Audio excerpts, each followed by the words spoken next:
Today we are making saag.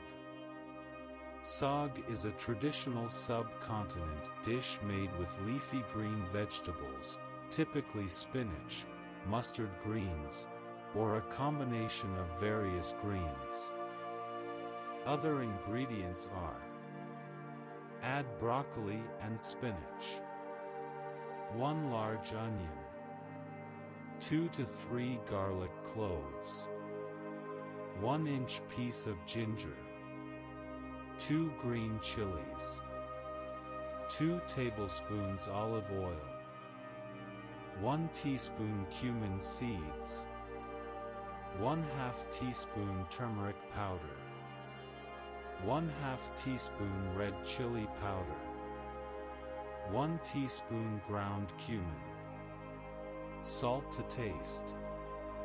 Add some flour too. You can adjust the consistency of the saag by adding a little water if needed. Your delicious saag is now ready to be served.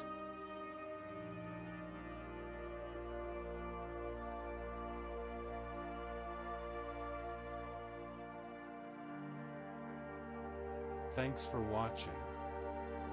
Please subscribe.